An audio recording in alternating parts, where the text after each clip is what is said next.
हर दिन पावन श्रृंखला की 1 अक्टूबर की कड़ी में हम याद कर रहे हैं भारत भक्त विदेशी महिला doctor Annie Besant. Doctor Annie Besant का जन्म 1 अक्टूबर 1847 को लंदन में हुआ था। इनके पिता अंग्रेज और माता आयरिश थी।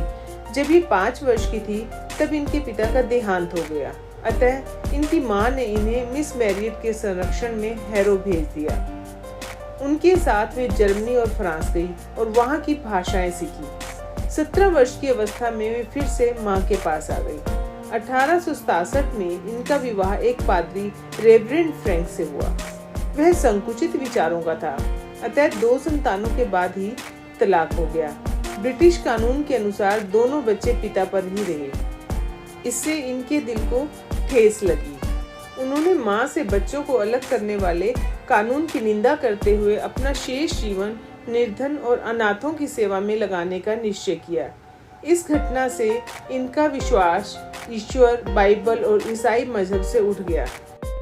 अगर आपने अभी तक हमारे चैनल को सब्सक्राइब नहीं किया है तो कृपया इसे सब्सक्राइब अवश्य कर लें, जिससे कि आपको प्रतिदिन इसी प्रकार की अच्छी जानकारी मिलती रहे।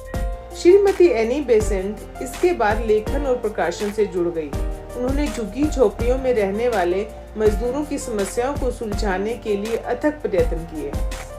आंदोलन करने वाले मजदूरों के उत्पीड़न को देखकर उन्होंने ब्रिटिश सरकार के इन काले कानूनों का विरोध किया। वे कई वर्ष तक इंग्लैंड के सबसे शक्तिशाली महिला मजदूर यूनियन की सचिव भी रही। वे 1883 में समाजवादी और 1889 में ब्रह्म विद्यावादी यानी थियोसॉफी विचारों के संपर्क में आई। वे एक कुशल वक्ता थी और सारे विश्व में इन विचारों को फैलाना चाहती थी।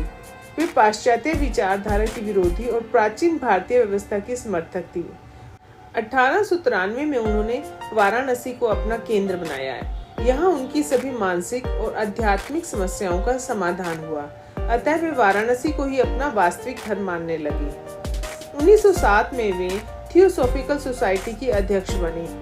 उन्होंने धर्म, शिक्षा, राजनीति और सामाजिक क्षेत्र में पुनर्जागरण के लिए 1916 में होम रूल की स्थापना की। उन्होंने वाराणसी में सेंट्रल हिंदू कॉलेज खोला और 1917 में इसे महामना मदन मोहन मालवीय जी को समर्पित कर दिया। वाराणसी में उन्होंने 1904 में हिंदू गर्ल्स स्कूल भी खोला। इसी प्रकार इंद्रप्रस्थ बालिका विद्यालय दिल्ली तथा निर्धन और असहाय लोगों के लिए 1908 में थियोसॉफिकल ऑर्डर ऑफ सर्विस की स्थापना की। उन्होंने धार्मिक और राष्ट्रीय शिक्षा के प्रसार के लिए महिला जागरण, स्काउट एवं मजदूर आंदोलन आदि में सक्रिय भूमिका निभाई।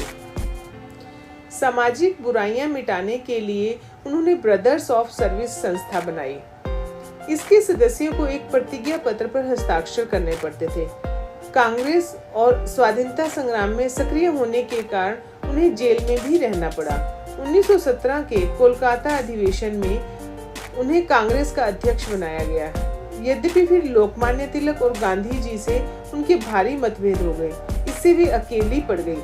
वे गांधीवाद का उग्र विरोध करते हुए कहती थी, इससे भारत में अराजकता फैल जाएगी। डॉक्टर एनी बेसेंट एक विदुषी महिला थी। उन्होंने सैकड़ों पुस्तक और लेख लिखे। वे स्वयं को पूर्व जन्म का हिंदू और भारतीय मानती थी। 20 सितंबर 1933 को चेन्नई में उनका देहांत हुआ। उनकी इच्छा अनुसार उनकी अस्थियों को वाराणसी में सम्मान सहित गंगा में विसर्जित कर दिया गया। भारत माता की जय।